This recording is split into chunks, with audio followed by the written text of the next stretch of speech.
Hello everyone, welcome to Naira study hub. आप सब कैसे हैं? उम्मीद करती हूँ अच्छे होंगे और अपनी पढ़ाई में मस्त होंगे। तो देखिए फ्रेंड्स, हम लोगों ने कल क्या पढ़ा, सबसे पहले उस पर डिस्कस कर लेते हैं, उसके बाद आगे चलते हैं। क्योंकि हम लोगों ने देखिए कल के वीडियो में 2018 का पेपर सॉल्व किया था, जो पार्ट 1 था। आज हम लोग उसका पार्ट 2 यानी कि पार्ट 2 पढ़ेंगे। कल के वीडियो में हमने इसलिए कंप्लीट नहीं कराया था 2018 का पेपर, क्योंकि वीडियो काफ़ी लॉन्ग हो रही थी, इसलिए हमने पूरा सॉल्व नहीं कराया था। उसका जो बचा हुआ भाग है यानी शेष भाग है, उसको आज हम लोग सॉल्व करेंगे। तो जो आज के क्वेश्चन है उसमें पहले पैराग्राफ को पढ़ना है, उसके बाद आप लोगों को पैराग्राफ से ही आंसर को छांटना है। यानी कि 4 ऑप्शन है, उसमें से जो पैराग्राफ में आंसर आप छाटेंगे उसी पे आप लोग टिक करेंगे। तो उम्मीद करती हूँ आप लोगों को अच्छे से समझ में आ गया होगा। आप लोग चलते हैं। अगर आप लोग हमारे चैनल पर नए हैं तो चैनल को सब्सक्राइब ज़रूर कर लें और बेल आइकन को भी ज़रूर प्रेस कर दें, जिससे आने वाली वीडियोस आप तक पहुंच सके। देखिए क्या है कि दर्जा झेल इबारत को पढ़िए और दिए गए मुतबादिल में से मुनासिब तरीन यानी मुतबादिल का इंतखाब कीजिए।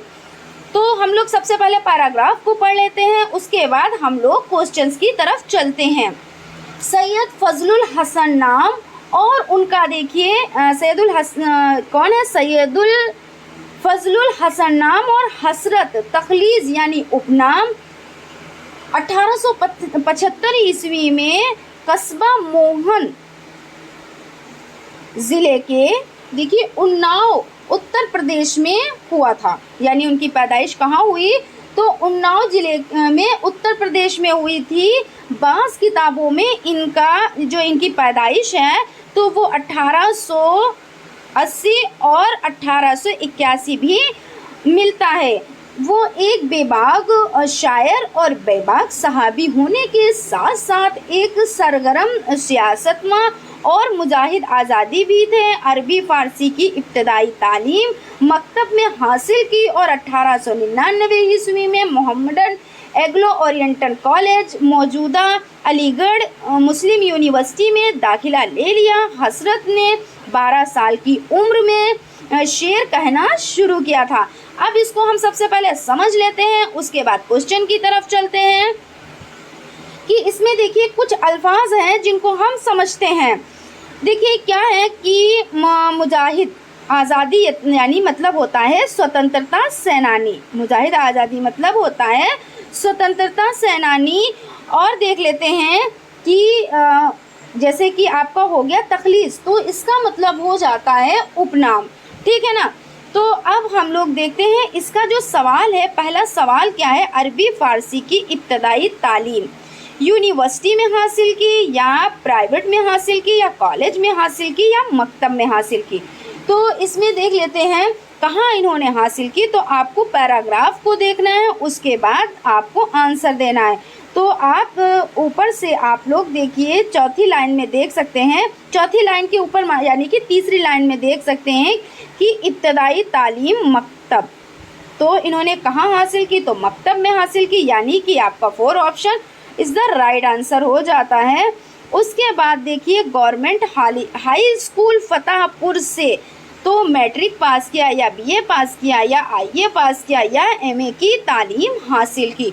तो इन्होंने गवर्नमेंट हाई स्कूल फतेहपुर से मैट्रिक पास की, यानी कि आपका जो पहला ऑप्शन है वो आपका सही हो जाता है। उसके बाद देख लेते हैं जो अगला सवाल है वो एक कामयाब शायर और बेबाक सहाबी थे या बेलाग खतीब थे या बेबाक मौल्लिम थे या बेबाक मुकर्रर थे। तो इसमें हम लोग सबसे पहले पैराग्राफ को देखते हैं, उसके अकॉर्डिंग हम लोग इसका आंसर देंगे।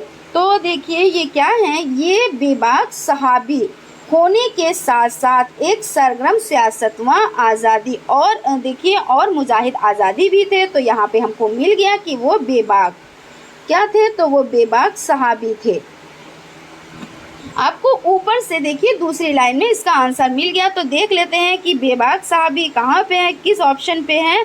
तो बेबाक सहाबी यानी आपका फर्स्ट ऑप्शन पे हो जाता है, यानी कि first option is the right answer. उसके बाद देखते हैं क्वेश्चन है सरगर्म सियासतवां और मुजाहिद आज़ादी भी थे। अब देखिए इसमें क्या है कि ये स्वतंत्रता सेनानी थे, इस पर भी हम लोगों ने बातचीत की कि मुजाहिद आज़ादी भी थे यानी स्वतंत्रता सेनानी थे, तो आपका देखिए आंसर यहीं पे मिल गया। तो first option is the right answer. उसके बाद चलते हैं क्वेश्चन की तरफ। फजलुल अल हसन हसरत पैदा हुए, तो उनकी पैदाइश कब हुई यानी वो कब पैदा हुए, तो देख लेते हैं। आप लोग देखिए, आप ये गिनतियों में आप कंफ्यूज हो जाएंगे, तो हम लोग सबसे पहले गिनतियों को थोड़ा सा समझ लेते हैं। उर्दू की जो गिनती होती है उनको हम समझ लेते हैं। देखिए इसको, ये इस तरीके से 1 बनता है, ये 2 होता है, और ये 3 है, ये 4 है आपके, और ये देखिए 5 हो जाता है, ये आपका 6 हो जाता है, 7, 8, 9 और 10। बहुत ज़्यादा देखिए बदलाव नहीं होता है, 10 तो 10 ही जैसा होता है, एक आपका तो एक ही जैसा होता है। इसमें भी आप लोग कंफ्यूज नहीं होंगे। इसमें आप लोग थोड़ा सा देखिए 2, 3, 4, 5 है ना, इसमें आप लोग 6, 7, 8 इसकी आप लोग प्रैक्टिस कर लें। अगर नहीं आता, वैसे तो आप लोगों को ये सब चीज़ें आती होंगी, लेकिन मैंने फिर भी मुझे लगा कि मुझे बताना चाहिए, इसलिए मैं आप लोगों को बता रही हूँ। तो इनकी पैदाइश कब हुई थी, तो देख लेते हैं। सबसे पहले इसमें पैराग्राफ में उसके अकॉर्डिंग हम लोग आंसर देंगे। तो इनकी पैदाइश का सन देखिए 1875 है। तो 1875 देख लेते हैं किस ऑप्शन में है। तो आपका देखिए जो थर्ड ऑप्शन है वो आपका 1875 है, इसलिए आपका third option is the right answer. देखिए 1875 को अगर आप हिंदी में लिखेंगे तो हम आपको ये भी बता देते हैं कि 18 और देखिए ये 7 है और ये 5 है, तो 1875।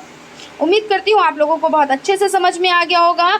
उसके बाद देखिए हम कुछ चीज़ों को हिंदी में भी हमने लिख दिया है जिससे आप लोग कंफ्यूज ना हो, और उम्मीद करती हूँ कि आप लोगों ने अपनी नोटबुक भी बना ली होगी, और नोटबुक पर जो आप लोगों के जो कठिन शब्द हैं तो उसको आपने नोट कर लिया होगा। जैसे कि उर्दू में कोई भी चीज़ है अगर उसके मतलब नहीं पता होंगे तो आपका आंसर गलत होने के चांस बहुत ज़्यादा बन जाते हैं। इसलिए आप नोटबुक, एक पतली सी नोटबुक बना लें और उसमें सिर्फ यही चीज़ें अपने, जब भी आपको कठिन वर्ड बताए जाएं कि इसका मतलब ये होता है तो आप लोग उसको नोट कर ले। यहाँ पे देखिए हमने हिंदी में भी कुछ वर्ड लिख दिए हैं। तो इसका क्या होता है, देखिए वो कलमी नाम जिसे शायर अपने शायर में इस्तेमाल करता है, यानी कि शेर में इस्तेमाल करता है ना, कि एक उपनाम होता है जिसको जो शायर होता है वो शेर में इस्तेमाल करता है। तो खिताब या आदाब यानी शिष्टाचार, खिताब मतलब पता होता है, इस्तेमाल करता है, क्यों करता है, तो ये लक़ब यानी शीर्षक होता है, या तखलीज़ यानी पहचान, तो पहचान ही के लिए तो वो करता है ना। तो जो 4 नंबर हो जाता है तखलीज़, वही आपका राइट आंसर हो जाता है। उसके बाद देख लेते हैं जो क्वेश्चन है, मुजाहिद आज़ादी का मानी होता है, यानी जो मुजाहिद आज़ादी का क्या मानी होता है। स्कूल चलाने वाला फर्स्ट ऑप्शन है, स्कूल चलाने वाला सेकेंड ऑप्शन है, कुर्सी के लिए लड़ने वाला, या थर्ड ऑप्शन है आज़ादी के लिए लड़ने वाला, या देखिए 4 ऑप्शन है घर के लिए लड़ने वाला। तो पैराग्राफ में भी देख लेते हैं, और इतना तो अब आप लोगों की समझ में भी आ गया है कि मुजाहिद आज़ादी किसको कहते हैं। तो देखिए यहाँ पे क्या है कि सरगर्म सियासतवां और मुजाहिद आज़ादी भी थे, कि इन्होंने देखिए स्वतंत्रता के लिए लड़ाई लड़ी, यानी मुजाहिद आज़ादी होता है कि जिन्होंने स्वतंत्रता के लिए मतलब लड़ाई लड़ी। तो इस अकॉर्डिंग आपका जो आंसर हो जाता है वो आपका थर्ड ऑप्शन हो जाता है, यानी आज़ादी के लिए लड़ने वाला। जो आज़ादी के लिए लड़ता है उसको क्या कहते हैं, उसको मुजाहिद आज़ादी कहते हैं। उसके बाद आपका जो क्वेश्चन है वो देख लेते हैं। उसके बाद देखिए ये आपका जो सेकंड नंबर का है, इसमें भी आप लोगों को पहले नज़्म पढ़नी है, उसके बाद उसी के अकॉर्डिंग आपको आंसर देने हैं। इसमें भी 4 ऑप्शन होंगे, इसमें जो आपको सबसे सही लगे उसी पे आपको टिक करना है। सही लगे क्या, जो सही हो पैराग्राफ के अकॉर्डिंग, ठीक है ना। तो इसमें देख लेते हैं, मंदरजा झेल नज़्म को पढ़िए और दिए गए मुतबादिल में से मुतबादिल यानी देखिए मुनासिब तरीन मुतबादिल का इंतखाब कीजिए। तो देखिए सबसे पहले हम लोग इसको पढ़ लेते हैं। देखिए इसमें पहले सबसे पहले पैराग्राफ को पढ़ लेते हैं। कोई भी घर हो दिवाली के लिए दिए जलते हैं, ईद भर देती थी सीनों में उजाले क्या क्या, रंग होली का हर एक दिल में बिखर जाता था, चेहरे चेहरे पे ये देख उठते थे लाले क्या क्या,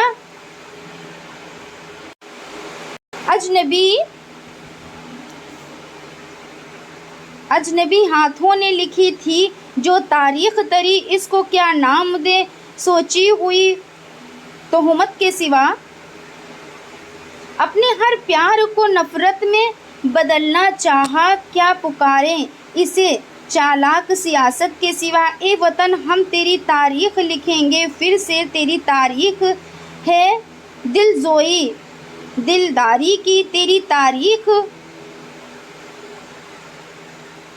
चहत की वफा की तारीख, तेरी तारीख अखूत की रवादारी की। चलिए इसको सबसे पहले समझ लेते हैं कि यहाँ पे ये नज़्म में क्या कहा जा रहा है। उसके बाद हम लोग क्या करेंगे, हम लोग क्वेश्चंस को हल करेंगे यानी सॉल्व करेंगे।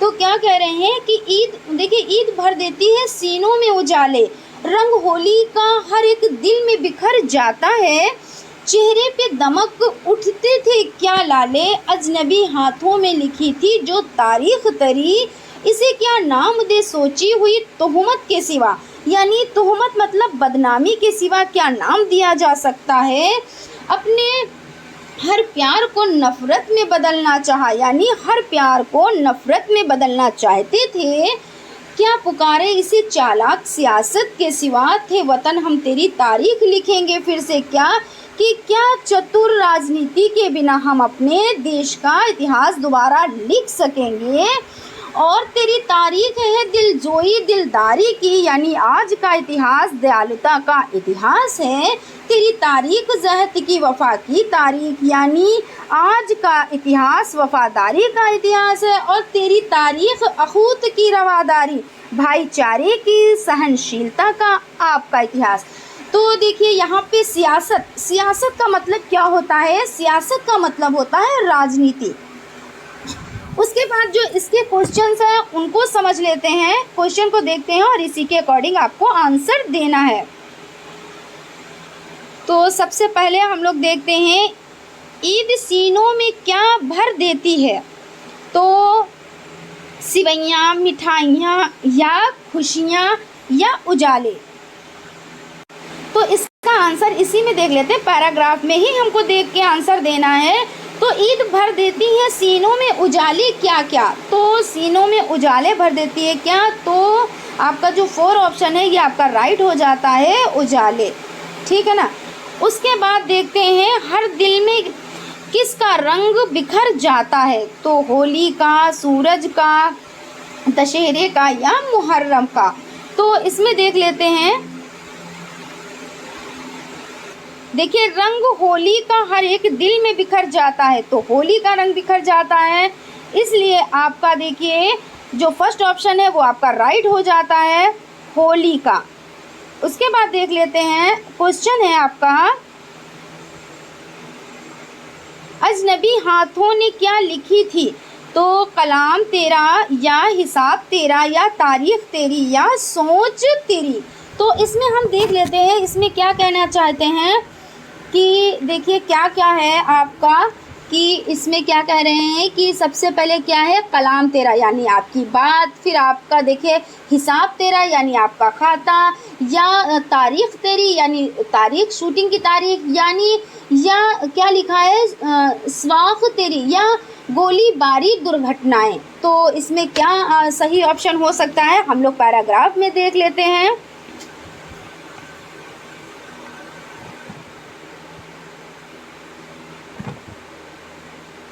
देखिए रंग होली का, ये तो आपका हो गया, रंग होली का हर एक दिल में बिखर जाता है और चेहरे चेहरे पे देख उठते थे लाले क्या क्या, और अजनबी हाथों ने लिखी थी जो तारीख तेरी, क्या लिखा था, तो तारीख तेरी लिखी थी।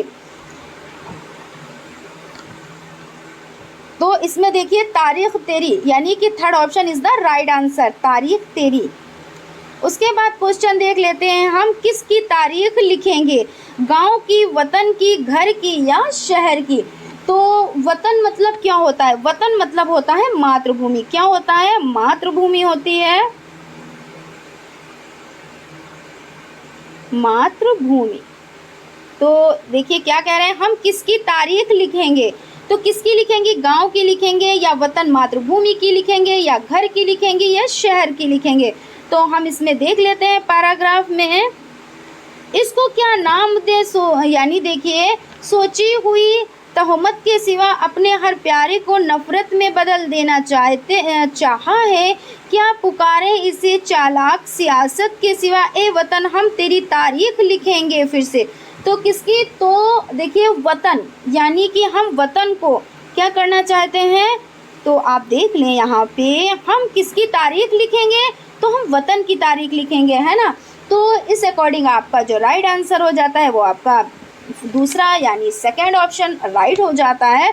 उसके बाद जो क्वेश्चन है, मुल्क की जमा है, तो मुल्क की जमा क्या है, जमा मतलब क्या होता है, वाहिद मतलब होता है एक वचन और जमा होता है बहुवचन। तो इसमें आप देख लें मुमालिक, मुल्क की जमा होती है मुमालिक। उसके बाद इन देखिए जो वाहिद जमा है इनको तो आप लोगों को अच्छे से पढ़ना रहेगा, इसकी वीडियो भी हम आप लोगों के लिए लेकर आएंगे, जैसे वाहिद जमा हो गया और आप लोगों का क्या हो गया, मुहावरे हो गए, इन सब का वीडियो हम आप लोगों के लिए लेकर आएंगे जो आपके एग्ज़ाम के लिए मोस्ट इम्पॉर्टेंट है, क्योंकि इस तरह के क्वेश्चंस भी आते ज़रूर हैं। क्योंकि जैसे आप पैराग्राफ है तो आपको ये पैराग्राफ में तो नहीं मिलेगा कि इसकी जमा क्या है, तो ये तो आपको ही देखना रहेगा ना, आपको ही पढ़ना रहेगा। उसके बाद देखिए क्वेश्चन है, देखिए क्वेश्चन क्या है कि पंख पखेरु का मतलब होता है, तो पंख पखेरु का मतलब क्या होता है, यानी देखिए दरिंदे यानी जानवर। उसके बाद चौपाए, चौपाए मतलब क्या, तो भेड़। और उसके बाद है चरिंदे यानी चारिंद द्वार। और उसके बाद क्या है आपका परिंदे, परिंदे मतलब होता है पक्षी, परिंदे मीन्स क्या होता है, तो पक्षी होता है। और देख लेते हैं, अभी हम लोगों ने इसको बताया कि दरिंदे क्या होता है, तो जानवर लिख देते हैं जिससे आप लोगों को अच्छे से याद रहे। दरिंदे मीन्स क्या होता है, तो जानवर होता है। और चौपाए मतलब भेड़, चौपाए मतलब भेड़। वैसे तो जिनके 4 पैर होते हैं वो चौपाए होते हैं, लेकिन यहाँ पे चौपाए मतलब भेड़। और देखिए चरिंदे मतलब चौरंद द्वार, ठीक है। तो इसमें देख लेते हैं राइट आंसर कौन सा है कि पंख पखेरु, तो किसके होते हैं, तो पक्षी, यानी कि आपका 4 option is the right answer. उसके बाद है बागात के वाहिद होते हैं, वाहिद अभी हम लोगों ने इस पर डिस्कस किया, वाहिद किसको कहते हैं और जमा किसको कहते हैं। वाहिद मतलब एक वचन होता है और जमा मतलब बहुवचन होते हैं। देखिए एक ही पैराग्राफ में इस तरह के आपके 2 क्वेश्चन आ गए, इसलिए देखिए आप लोगों के लिए वाहिद जमा कितना इम्पोर्टेंट है। तो मैं फिर से आप लोगों को बता रही हूँ, इसका वीडियो में भी यानी मैं आप लोगों के लिए लेकर आऊँगी। तो बागात के वाहिद होते हैं, तो क्या होता है, देखिए जाग होता है, बाग होता है, बाग होता है या राग होता है। तो सेकंड ऑप्शन आपका राइट हो जाता है, यानी कि बाग होता है। उसके बाद क्वेश्चन है आपका जो कि देखिए लास्ट क्वेश्चन है आपका, मशरिक का सद है, यानी कि विपरीत, यानी सद मतलब होता है विपरीत, मतलब उल्टा। जैसे हम लोग विलोम नहीं पढ़ते हैं कि अच्छे का बुरा, लड़के का लड़की, इस तरीके का पढ़ते हैं ना, तो वही ये चीज़ हो गई। तो मशरिक का सद है तो मतलब इसका विपरीत, तो मगरिब हो जाता है, या आपका देखिए तैनू हो जाता है, या जुनूब हो जाता है, या समाल हो जाता है। तो मगरिब का पहले मतलब समझ लेते हैं, जब आप मतलब समझ लेंगे तो अपने आप से इस पर आप लोग टिक कर लेंगे। तो मगरिब का मतलब होता है पश्चिम, क्या होता है, पश्चिम होता है। और आपका देखिए जुनूब का मतलब होता है दक्षिण होता है, दक्षिण होता है।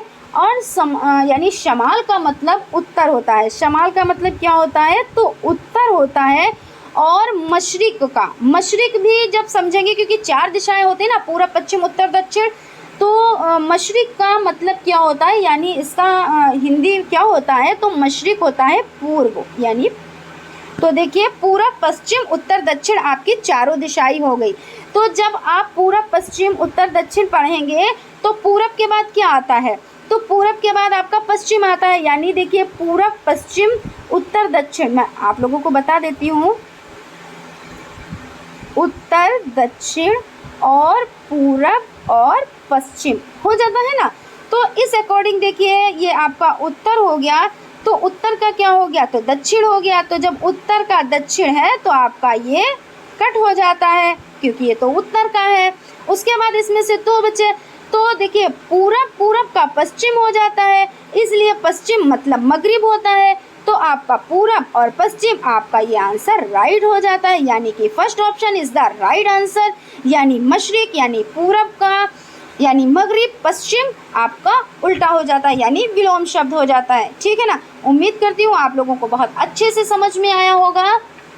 और मैं फिर से कह रही हूँ, जो ये आप लोगों के, जो मैं आप लोगों को लिखाती चलती हूँ कठिन वर्ड के मानी, तो उसको आप लोग ज़रूर लिखते चलें, क्योंकि इससे ही आप लोगों के क्वेश्चन सॉल्व होंगे। जैसे आप लोगों को अभी मगरिब के मतलब ही नहीं पता थे और मशरिक़ के मतलब ही नहीं पता थे कि मशरिक़ कहते आखिर किसको हैं और मगरिब कहते किसको हैं, तो आप लोग टिक करने में आप लोगों को दिक्कत होगी। लेकिन जब पता होगा कि मशरिक़ मतलब पूर्व होता है, मगरिब मतलब पश्चिम होता है, जनूब मतलब दक्षिण होता है और शमाल मतलब उत्तर होता है, तो आप लोग आंसर करने में बिल्कुल भी ऐसा नहीं होगा कि आप लोगों का आंसर गलत होगा, आप लोगों का आंसर सही होगा। इसलिए आप लोग प्लीज़ प्लीज़ और प्लीज़ आप लोग इसको नोटबुक पर लिखें ज़रूर, ये आप ही लोगों के लिए अच्छा है। ठीक है ना। तो उम्मीद करती हूँ आप लोगों को बहुत अच्छे से समझ में आया होगा। आज यहीं तक। अगर आप हमारे चैनल पर नए हैं तो प्लीज़ सब्सक्राइब ज़रूर कर देना, तभी जाना। और अगर वीडियो अच्छी लगे तो प्लीज़ एक लाइक भी ज़रूर कर देना। Thank you.